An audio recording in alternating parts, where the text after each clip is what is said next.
Ibu yang terkasih dalam Tuhan Yesus Kristus, mari kita mulai doa pagi pada pagi hari ini dengan membaca kitab Amsal, pasal yang ke-9.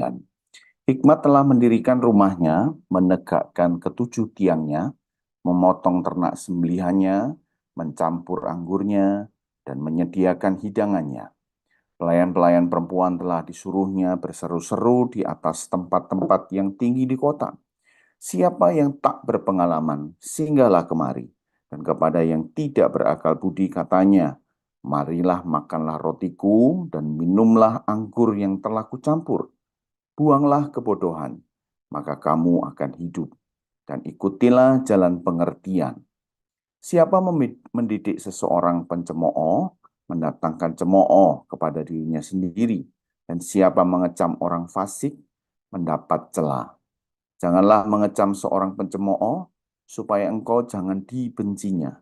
Kecamlah orang bijak, maka engkau akan dikasihinya. Berilah orang bijak nasihat, maka ia akan menjadi lebih bijak. Ajarilah orang benar, maka pengetahuannya akan bertambah. Permulaan hikmat adalah takut akan Tuhan, dan mengenal yang Maha Kudus adalah pengertian. Karena oleh aku umurmu diperpanjang, dan tahun-tahun hidupmu ditambah. Jikalau engkau bijak, kebijakanmu itu bagi dirimu sendiri. Jikalau engkau mencemooh, engkau sendirilah orang yang akan menanggungnya. Perempuan bebal cerewet, sangat tidak berpengalaman ia, dan tidak tahu malu. Ia duduk di depan pintu rumahnya, di atas kursi di tempat-tempat yang tinggi di kota, dan orang-orang yang berlalu di jalan, yang lurus jalannya, diundangnya dengan kata-kata, siapa yang tak berpengalaman, singgahlah kemari. Dan kepada orang yang tidak berakal budi katanya, air curian manis dan roti yang dimakan dengan sembunyi-sembunyi lezat rasanya. Tetapi orang itu tidak tahu bahwa di sana ada arwah-arwah dan bahwa orang-orang yang diundangnya ada di dalam dunia orang mati. Amin. Tuhan Yesus memberkati. Shalom, selamat pagi Bapak Ibu Saudara yang dikasihi Tuhan. Senang sekali pagi hari ini kita boleh sama-sama berkumpul untuk kita boleh sama-sama memuji Tuhan, kita menyembah Tuhan, kita mau menghampiri Tuhan dan merasakan hadirat Tuhan pagi hari ini. Mari Bapak Ibu yang siap untuk memuji Tuhan, menyembah Tuhan, mari sama-sama kita buka hati kita, tundukkan kepala bersatu hati, kita berdoa. Bapak yang baik, Bapak yang kami kenal di dalam nama Tuhan Yesus Kristus, kami bersyukur Tuhan pagi hari ini, kalau kami boleh ada sebagaimana kami ada, kami percaya itu semua karena anugerah Tuhan dalam hidup kami. Kami percaya itu semua karena kebaikan Tuhan dalam hidup kami. Oleh sebab itu Tuhan, pagi hari ini kami rindu Tuhan memberikan yang terbaik untuk Engkau, melalui pujian kami, melalui penyembahan kami. Dan biarlah Tuhan, pujian dan penyembahan kami boleh menyenangkan hati Engkau pagi hari ini. Kami mau buka hati kami lebar-lebar pagi hari ini Tuhan. Datang dan beracaralah atas setiap kami pribadi, lepas pribadi pagi hari ini. Hanya di dalam satu nama yang ajaib Tuhan kami Yesus Kristus, kami siap memuji Tuhan, menyembah Tuhan pagi hari ini.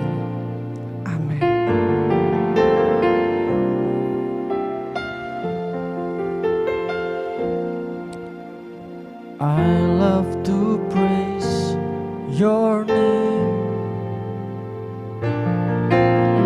I love to praise your name.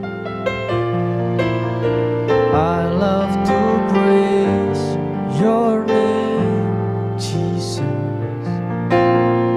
I love to love you, Lord. I love to see your face. I love to see your face. I love to see your face. I love to see your face, Jesus. I love to love you, Lord, with all my heart.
Engkau dalam hidup kami Tuhan.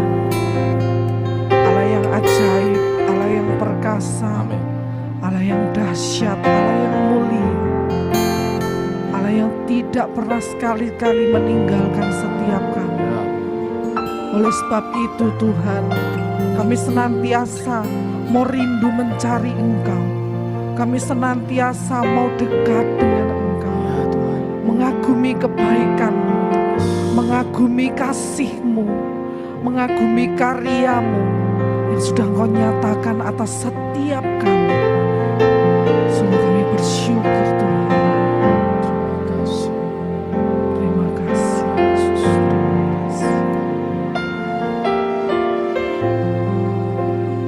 Terima kasih. Kau sungguh indah tiada taranya, sungguh menakjubkan, sungguh ajaib untuk dimengerti,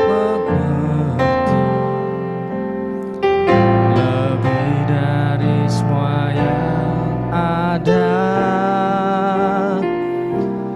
Hikmat-Mu tiada terselami, kasih-Mu dalam tak terduga. Kau sungguh indah tiada taranya, mulia dan berkuasa. Kagum hormat akan Engkau, ku kagum hormat akan Engkau. Kau Allah yang layak dipuji, ku kagum akan Engkau.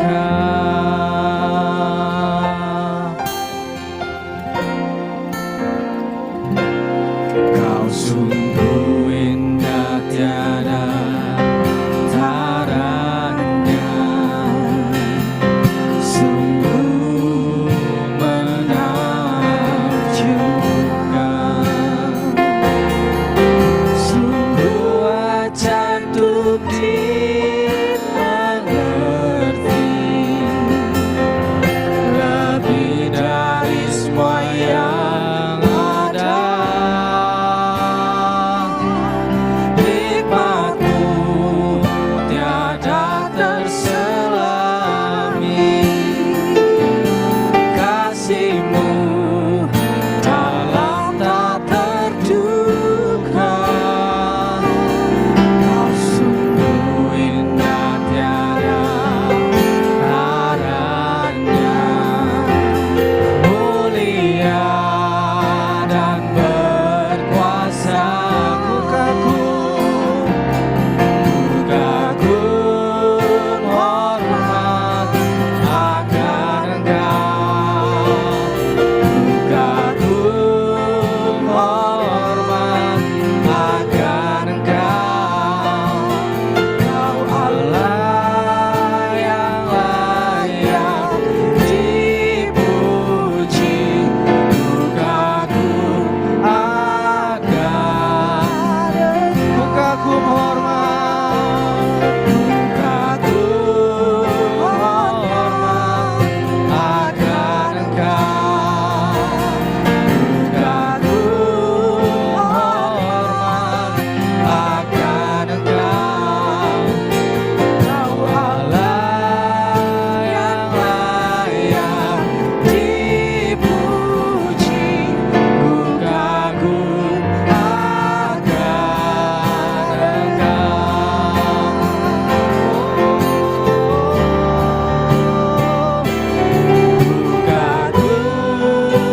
Terima kasih Tuhan.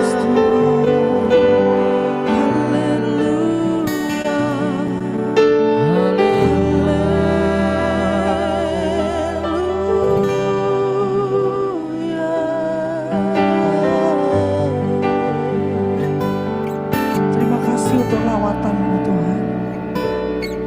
Terima kasih untuk hadirat-Mu yang menguatkan setiap kami. Terima kasih untuk kasih setia-Mu yang menopang setiap kami. Terima kasih untuk pertolongan-Mu yang senantiasa Engkau limpahkan atas setiap kami. Sungguh kami bersyukur kami mempunyai Allah yang seperti Engkau. Dengan apa kami bisa membalas segala kebaikan-Mu selain kami memberikan hidup kami, memberikan diri kami hanya untuk menyenangkan hati Tuhan seumur hidup kami. Oh, kami bersyukur Tuhan, kami bersyukur. Kami mau menyenangkan hati Tuhan seumur hidup kami. Terima kasih Tuhan, terima kasih. Terima kasih Yesus. Terima kasih. Ya, terima kasih Yesus. Tuhan, ku mau menyenangkan-Mu. Amin. Tuhan, bentuklah hati ini Terima kasih Yesus. jadi bejana untuk hormat-Mu. Cemerlang bagai emas murni. Tuhan, ku serahkan. Tuhan, ku serahkan hidupku. Semua ku berikan padamu. Kuduskan setiap kami Tuhan. Kuduskan hingga tulus selalu, agar aku menyenangkan-Mu, menyenangkan-Mu, menyenangkan-Mu, senangkan-Mu. Hanya itu kerinduanku, menyenangkan-Mu, senangkan hati-Mu. Hanya itu kerinduanku. Mari lebih lembut lagi katakan, Tuhan, ku mau menyenangkan-Mu. Tuhan, bentuklah hati ini jadi bejana untuk hormat-Mu. Cemerlang bagai emas murni. Tuhan, ku serahkan hidupku. Tuhan, ku serahkan hidupku. Semua ku berikan padamu. Kuduskan hingga tulus selalu, agar aku menyenangkan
kasih Tuhan Yesus.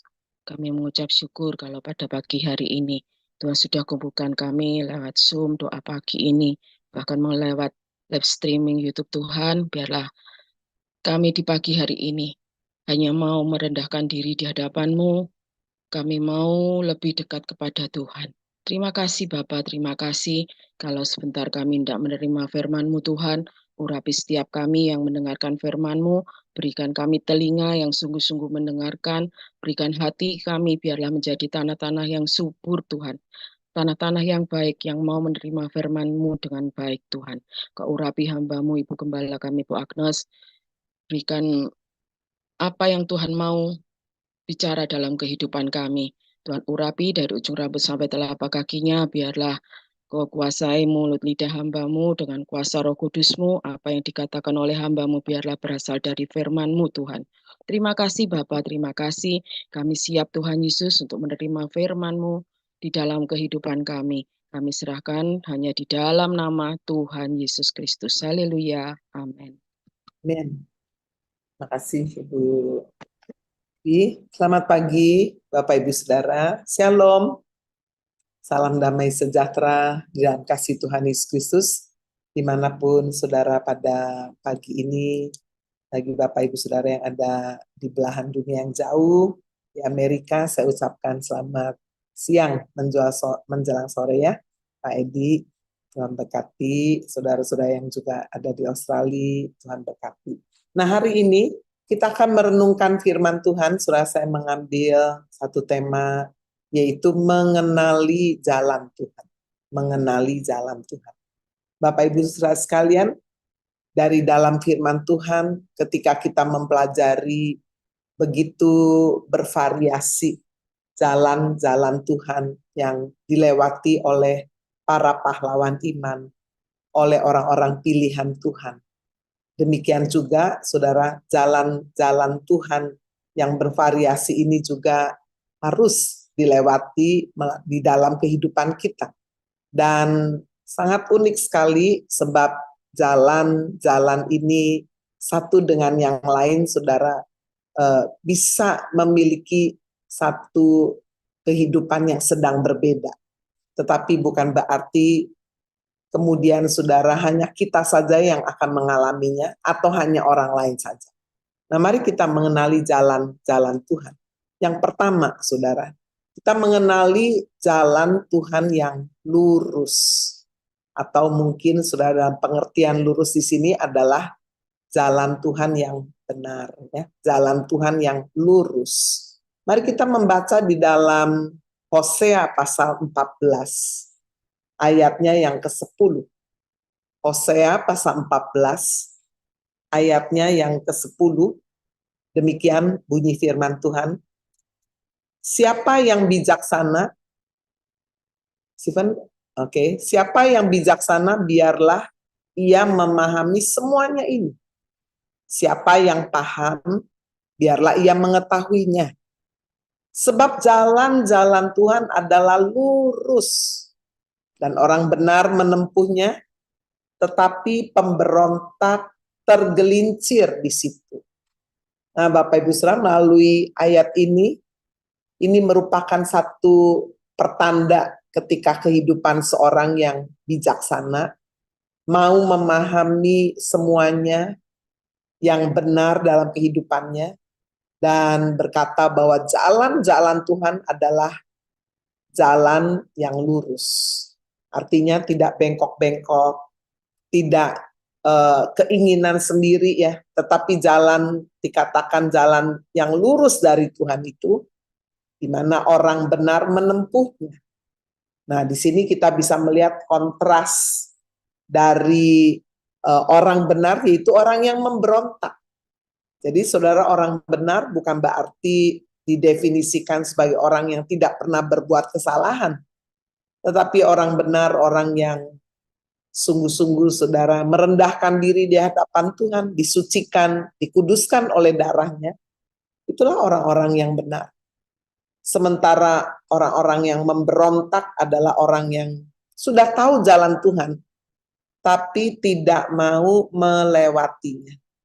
Dan dikatakan pemberontak itu tergelincir di situ. Nah, sekarang kalau kita sudah melihat saudara apa yang disampaikan oleh Hosea ini, coba kita melihat contoh saudara orang yang memohon kepada Tuhan supaya jalan kehidupannya ini dapat diluruskan oleh Tuhan. Dia dapat menempuh jalan yang benar. Mari kita melihat saudara yang menjadi doa daripada Raja Daud di dalam Mazmur pasal 23 ayat yang ketiga. Satu Mazmur yang sangat terkenal ya. Diberi judul Tuhan adalah Gembalaku. Dan dikatakan saudara, kalau saudara membaca di ayat yang ketiga, sang domba setelah dibawa ke padang rumput yang hijau dibaringkan. Berarti udah kenyang banget sampai berbaring ya. Domba kalau belum kenyang tidak mau berbaring. Setelah itu domba dibawa saudara kepada air yang tenang. Karena domba nggak bisa berenang saudara, dan dia sangat takut sekali dengan arus yang deras. Dan disitulah di air yang tenang domba disegarkan jiwanya. Ia menyegarkan jiwaku. Bapak Ibu Saudara, ada saat-saat dalam hidup kita ketika kita rasanya tidak ada ketenangan, tidak ada kesegaran. Marilah kita mendekat kepada Kristus. Dia adalah sumber air kehidupan yang akan menyegarkan jiwa. Setelah makan rumput, kenyang, saudara, lalu minum air juga sudah dipuaskan. Lalu dikatakan, pemazmur Daud berkata, ia menuntun aku di jalan yang benar oleh karena namanya. Nah, Bapak Ibu Saudara, di sini kita melihat seperti ada satu transisi ya, nanti ya, antara jalan kehidupan yang padang rumput itu menggambarkan seperti satu kehidupan yang enggak kekurangan suatu apapun, yang berkelimpahan, lalu kemudian kesegaran di dalam jiwa menggambarkan kehidupan kita dijauhkan dari stres, enggak ada stres lah, rasanya seneng banget, nyaman, aman. Tetapi kemudian saudara ayat 3 berbicara di bawah sepertinya tidak terus-menerus di padang rumput dan di air yang tenang, ia akan menuntun aku di jalan yang benar oleh karena namanya. Nah, kita coba melihat lagi saudara doa Daud di dalam pasal lain, yaitu pasal 25, Mazmur pasal 25. Kita melihat pada ayat yang keempat dan ayat yang kelima. Mazmur 25 ayat yang keempat sampai dengan ayat 5, Daud berdoa memohon kepada Tuhan. Beritahukanlah jalan-jalanmu kepadaku, ya Tuhan. Tunjukkanlah itu kepadaku. Ayat 5, bawalah aku berjalan dalam kebenaranmu dan ajarlah aku. Sebab engkaulah Allah yang menyelamatkan aku, engkau ku nanti-nantikan sepanjang hari.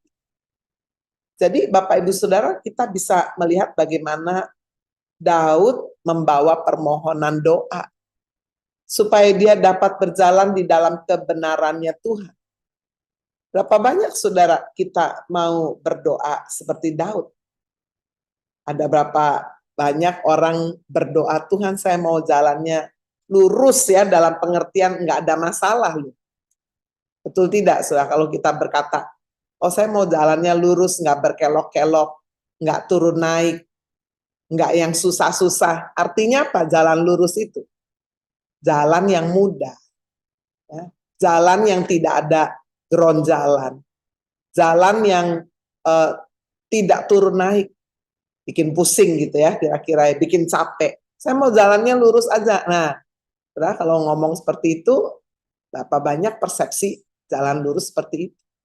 Tetapi ternyata jalan lurusnya Tuhan adalah jalan yang benar.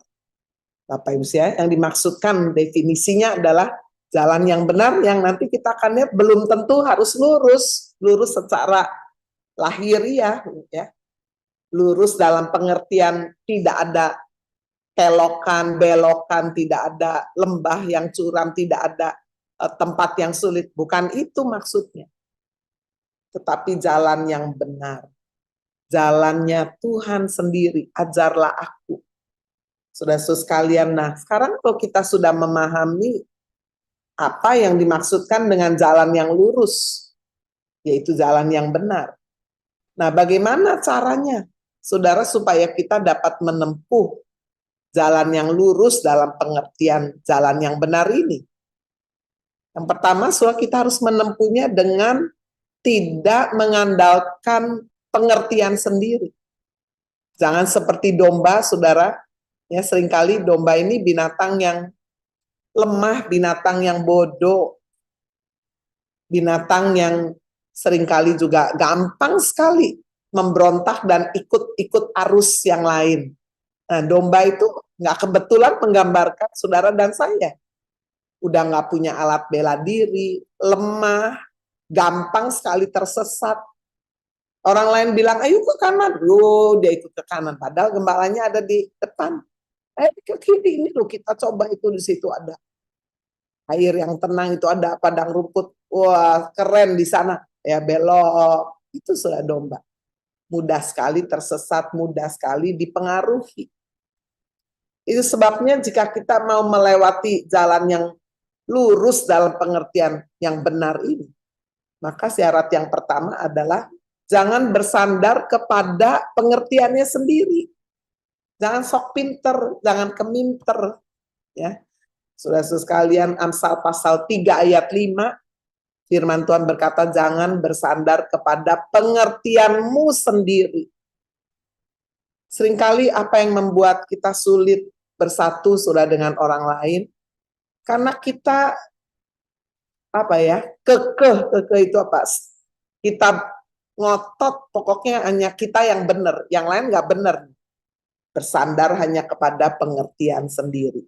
Tidak mau menerima masukan, tidak mau menerima teguran, tidak mau menerima nasihat, karena dirasa, Pak, saya lebih tua, saya lebih berpengalaman, saya lebih pinter, kamu sekolahnya apa?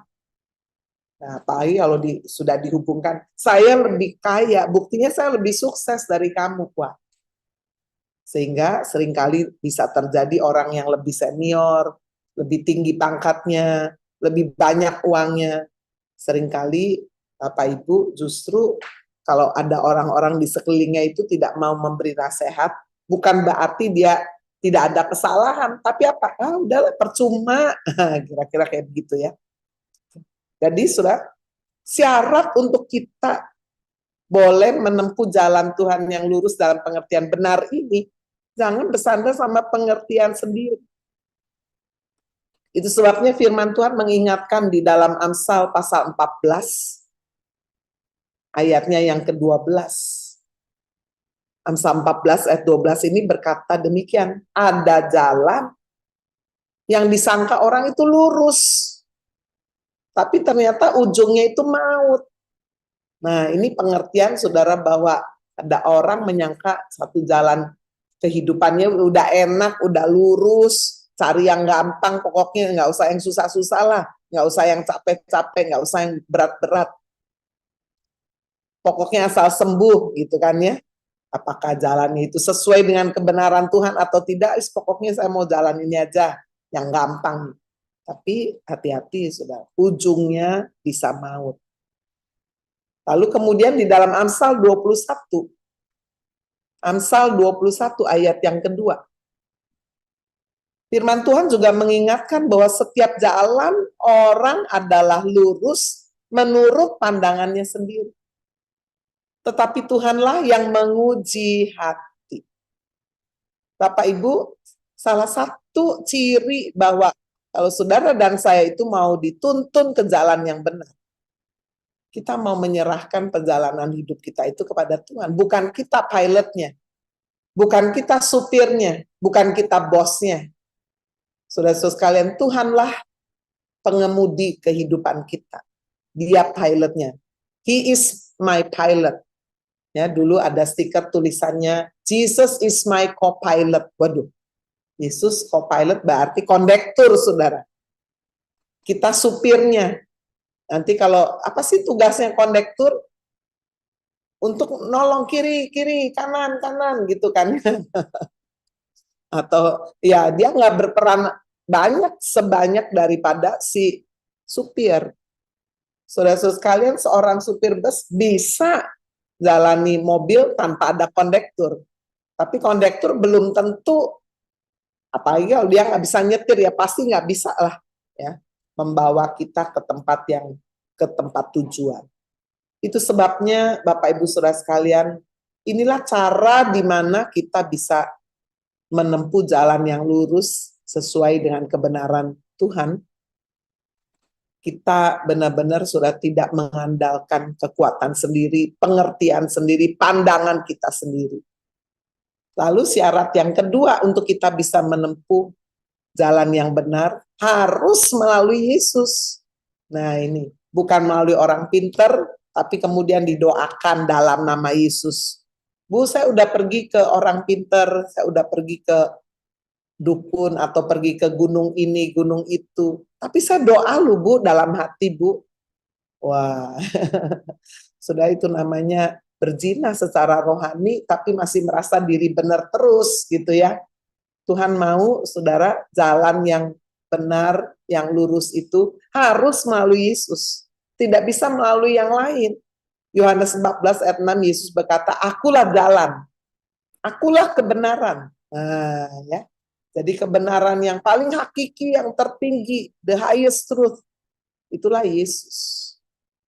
Harus melalui Yesus. Akulah jalan, akulah kebenaran dan hidup. Tidak ada seorang pun dapat sampai kepada Bapa kalau tidak melalui aku. Sudah kemana sih perjalanan kehidupan manusia ini? Tahun ini sudah kita pasti tambah tua. Tanpa terkecuali siapapun. Itu sebabnya Bapak Ibu Saudara sekalian, berarti kalau kita tambah tua, kita akan tambah mendekati kematian. Kita harus berani menghadapi realita itu. Nggak mungkin sobat kata, oh saya nggak mungkin lah, nggak mungkin mati. Wah, parah juga saudara kalau seseorang itu tidak bisa mati-mati ya, terus hidup, terus sudah tua, apalagi sakit-sakitan. Wah, membuat diri sendiri menderita dan membuat orang-orang di sekelilingnya juga menderita. Jadi Bapak Ibu, semua jalan kehidupan manusia di atas muka bumi ini ada waktunya, ada saatnya. Dan setiap waktu seorang kepada yang lain bisa berbeda-beda. Ada yang umurnya 96 masih nggak pikun. Ada yang baru umur 60 sudah pikun, sudah ya. Ada yang umur 90 masih ikut lari maraton. Ada yang umur 60 sudah pakai kursi roda. Nah, lihat saudara, berbeda-beda. Itu sebabnya Bapak Ibu Saudara, apapun jalan yang saudara lewati, ya, situasi seperti apapun, syaratnya apa? Harus melalui Yesus. Yesus itu benar-benar harus menyertai kita dan menjadi fokus kehidupan kita. Berlari-lari sudah kepada panggilan Kristus. Baru kita memastikan kita benar.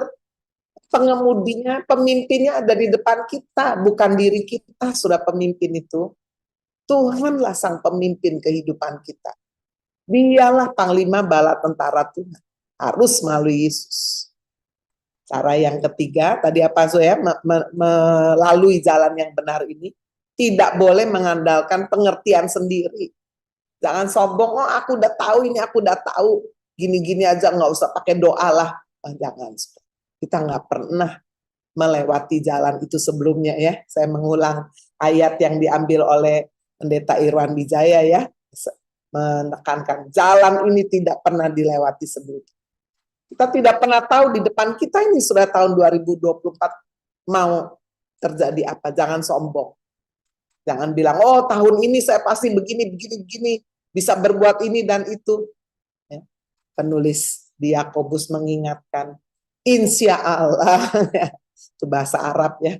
Jika Tuhan menghendaki, itulah saudara sikap kita yang rendah, mengandalkan Tuhan.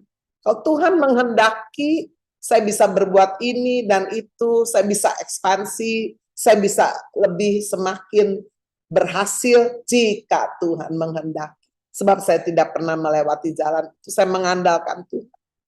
Sama seperti ketika Yosua menyeberangi sungai Yordan. Tuhan berkata, jalan itu tidak pernah kamu lewati, makanya kamu harus mengandalkan Tuhan. Mendengar suara Tuhan, mau seperti apa nih jalan ini dilewati? Harus melalui Yesus, harus sesuai firman Tuhan. Karena firman Tuhan adalah kebenaran. Yohanes 17 ayat 17. Firman Tuhan adalah kebenaran. Jadi gimana saudara bisa melewati jalan yang lurus dan benar dalam hidup ini kalau tidak baca firman Tuhan setiap hari? Ayo. Karena jalan hidup kita harus sesuai firman. Ada masalah apa? Tolok ukurnya siapa? Firman Tuhan. Saudara disakiti, dihianati, dilukai. Kalau pakai pikiran sendiri, jalan sendiri apa? Saya balas. Belum tahu siapa saya. Wow, kamu menyakiti saya. 1 kali, saya akan balas 7 kali lipat loh. Wah, bisa kayak begitu. Kamu belum tahu nih. Wah, ya. Bukan begitu. Jalan dan cara yang kita tempuh harus benar. Gimana? Sesuai firman. Firman Tuhan berkata apa? Jika ada yang menyakiti kamu, ampuni dia. Berdamai dengan dia. Oh, kita ini lemah ya Bu ya, jadi orang Kristen ini ya. Harus berdamai, ngalah dulu. Harus posisinya tuh rendah di bawah terus. Tapi itulah kebenaran. Firman Tuhan berkata, jika kamu mau ditinggikan, kamu harus mau direndahkan. Jadi Bapak Ibu Saudara sekalian, Kristus menjadi teladan. Bagaimana dia merendahkan diri, mencuci kaki murid-muridnya, melayani mereka. Bagaimana saudara dia mencontohkan dirinya rela berkorban dan mati bagi kita. Gimana sih rasanya saudara dipermalukan, diludahi, ditelanjangi. Aduh gimana sih? Kita dibully aja, dihina aja udah ya. Sepertinya kita menderita banget. Yesus alami semuanya secara fisik, secara tekanan batin dia ditinggalkan, dihianati oleh murid-muridnya. Orang-orang yang banyak yang pernah didoakan, disembuhkan, kemana semua? Kabur semua. Dia dipertontonkan sudah di tengah orang banyak, bahkan dia ada di sebelah kiri, kanannya adalah para penjahat, pembunuh. Dia dianggap sudah di tengah itu udah yang nomor 1 nih, jahatnya. Bapak Ibu Saudara, itu sebabnya kalau kita tidak membaca firman, merenungkan firman, kita akan pakai cara sendiri. Itu sebabnya kita belajar ya, jalan yang pertama ini jalan yang lurus dan benar. Yang kedua, jalan yang tidak nyaman. Kalau tadi kan lurus, benar ya. Yang kedua adalah jalan yang tidak nyaman. Jalan yang nyaman, ingat tadi saya baca Mazmur 23 ayat yang ketiga itu, tuntunlah aku, ia menuntun aku ke jalan yang benar. Nah ini jalan transisi ini mau dibawa kemana? Mari kita membaca Mazmur 23 ayat yang keempat. Jalan yang tidak nyaman bisa berarti jalan yang gelap. Lembah kekelaman. Sekalipun aku berjalan dalam lembah kekelaman, aku tidak takut bahaya. Sebab engkau besertaku. Gadamu dan tongkatmu itulah yang menghibur aku. Jadi Bapak Ibu Saudara lihat ya, dari kehidupan padang rumput yang hijau, air yang tenang, ada satu perkataan kalimat yang menuntun aku di jalan yang benar, seperti Tuhan sudah mempersiapkan anakku, tidak selalu lu hidupmu padang rumput terus, air yang tenang terus. Ingat lu, aku menuntun kamu ke jalan yang benar. Pikiran kita apa sudah kalau manusia? Oh, jalan yang benar. Habis ini Tuhan bawa kita lagi ke padang rumput yang lebih luas lagi dong. Kita lebih happy lagi. Kok enggak ya? Kita dibawa ke lembah yang kelam. Saya ingat, Roh Kudus sendiri membawa Yesus ke padang gurun untuk dicobai. Aduh, nggak enak banget loh ayat itu ya. Tetapi inilah saudara, kalau kita mau benar-benar mengenali jalan Tuhan. Bahwa jalan Tuhan itu bukan cuma jalan yang nyaman, yang enak buat kita. Tetapi saudara, ada saat Tuhan izinkan kita memasuki lembah yang kelam. Tidak ada padang rumput di sana. Tidak ada terang yang bisa membuat kita happy, comfortable, nyaman, aman, nggak ada. Gelap, takut ini. Di dalam lembah yang kelam dan gelap itu, binatang buas bisa muncul kapan saja. Menerkam domba. Tetapi luar biasa ya. Tadi kita baca di Mazmur 23 ayat 4. Sekalipun aku berjalan dalam lembah kelam itu, aku nggak takut bahaya. Mengapa? Sebab yang penting bukan jalannya sekarang berbeda. Tadinya padang rumput, waduh terang banget, enak banget, sejuk banget. Waduh sekarang gelap, nggak lihat apa-apa. Tapi saudara, apa yang tidak berbeda? Gembalanya tetap ada. Gembalanya tidak kabur, saudara. Dia tidak berkata, ini gelap nih, kamu masuk sendiri aja ya, nanti kita ketemu di jalan yang lain. Apa begitu? Tidak. Aku tidak takut bahaya, sebab aku tetap beserta engkau. Aku berjalan nih di depanmu, di jalan yang tidak pernah kamu lewati, itu aku di sana. Aku membawa gada dan tongkat. Kalau ada musuh yang datang menyerang, hadapi dulu aku. Akulah gembala yang baik itu. Bapak Ibu Saudara, hari ini mungkin ada yang khawatir, tertekan. Tuh kenapa sih aku mengalami begini? Saudara, memang jawabannya simpel. Memang tidak selalu Tuhan itu membawa saudara itu di tempat yang nyaman, hijau, menyenangkan terus. Supaya apa? Sekali lagi, supaya kita itu mengandalkan Tuhan. Supaya kita ini benar-benar stick to God. Kita nempel, attach to Him. Melekat kepada Tuhan. Sekalipun aku berjalannya, sekarang kok jadi kelam gini ya. Aku banyak khawatir, ini aku gini. Kok ngadepi begini-begini. Aku nggak takut bahaya. Lawan dan hadapi dengan iman. Firman Tuhan berkata, Yesus berkata, aku sekali-kali tidak akan meninggalkan engkau. Asal engkau betul-betul ada di benar-benar kita mengikuti terus jalan Tuhan. Dia sekali-kali tidak meninggalkan kita. Engkau besertaku, gada dan tongkatmu itulah yang menghibur aku. Bahasa Ibrani lembah kekelaman itu shadow of death. Ya, jadi bayang-bayang maut. Ya, ngeri banget ya. Orang yang masuk ke lembah kekelaman bukan berarti mati loh, tapi seperti bayangan, aduh udah mau mati aja. Saya pernah melewati lembah kelam yang sangat gelap. Saya sedang menjalani. Rasanya aduh nggak mau Tuhan kapannya keluarnya ini ya. Tapi Bapak Ibu sekali, Bapak Ibu Saudara, yang paling penting sekali lagi apa? Dia berjalan di depan kita. Dia yang membuka jalan. Di dalam kitab Ayub pernah mengalami juga, dia berkata itulah kegelapan yang pekat.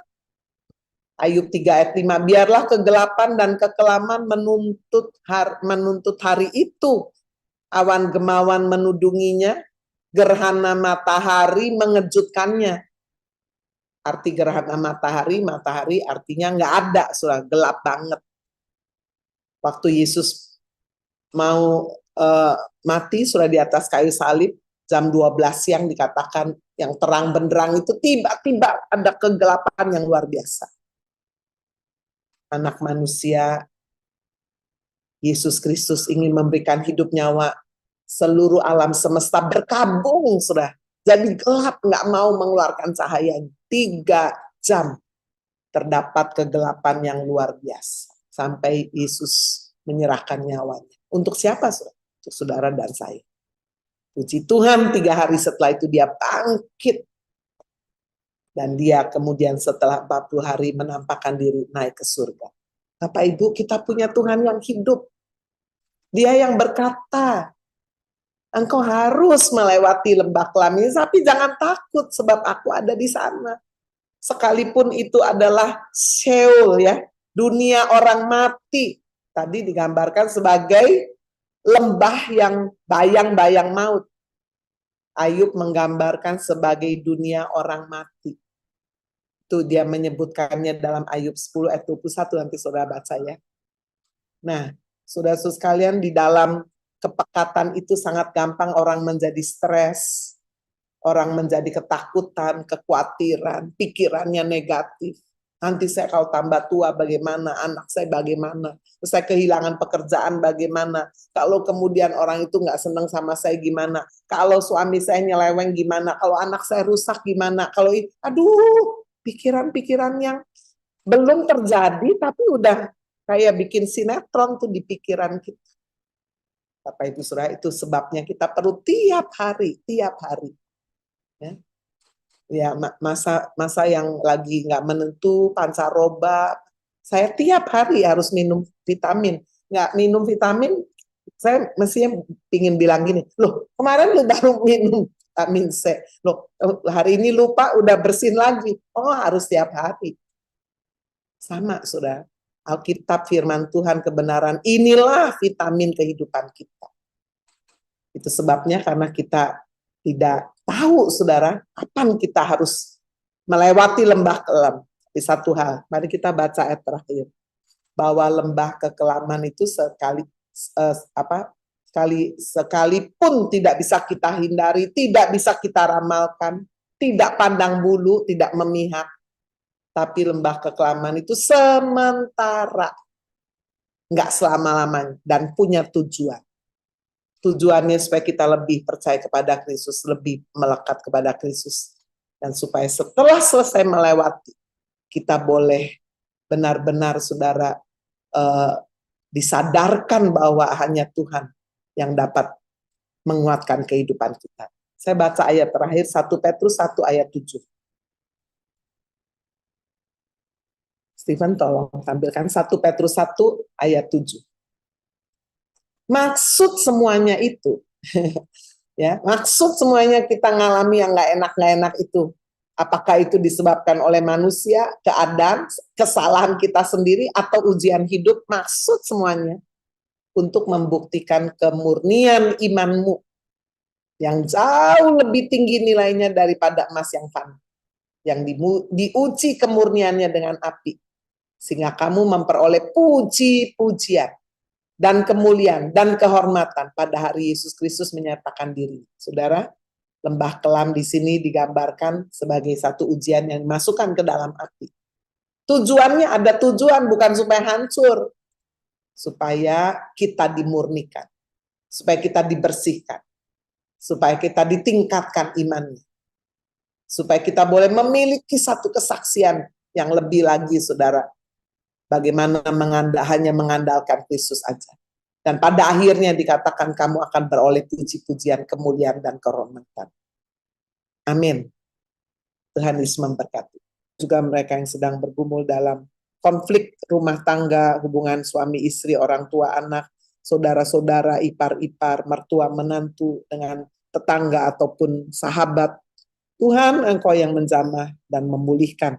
Kami juga berdoa untuk Ibu Liscin, Tuhan biar dia juga boleh tetap teguh imannya, berjalan di dalam kebenaran, dan dia mendapat pembelaan daripada Tuhan. Terima kasih Tuhan Yesus, mendengar doa-doa syafaat yang kami panjatkan, orang-orang yang nama-nama yang kami bawa untuk bisa percaya Yesus, bisa mengalami terobosan iman, Tuhan Engkau yang menjawab juga.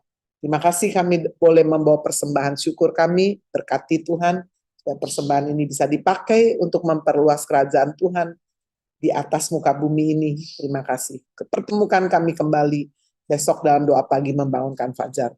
Kami menyerahkan seluruh hidup kami sepanjang hari ini. Mereka yang sekolah, kuliah, bekerja, ke kantor, keluar kota, keluar pulau, berdagang, Tuhan ke toko, maupun melakukan aktivitas di rumah, yang pelayanan hari ini juga, ibu-ibu Motherwise, Tuhan demikian nanti malam, family cell di rumah-rumah, Tuhan lebih banyak lagi rumah-rumah yang dibuka untuk family cell ini. Terima kasih Tuhan Yesus, kami serahkan semua doa-doa kami kepada Tuhan. Mari Bapak Ibu kita angkat kedua tangan kita, Bapak Ibu Saudara yang dikasih Tuhan Yesus Kristus, terimalah berkat yang melimpah dari Allah Bapa di surga, kasih karunia dari Tuhan Yesus Kristus, pertolongan, penghiburan, kekuatan dari Allah Roh Kudus turun menyertai Bapak Ibu Saudara mulai hari ini sampai Maranatha, Tuhan Yesus datang kembali kali yang kedua. Haleluya. Di dalam nama Tuhan Yesus Kristus, mari kita semua yang percaya kita berkata, Amin. Sampai berjumpa Bapak Ibu Saudara.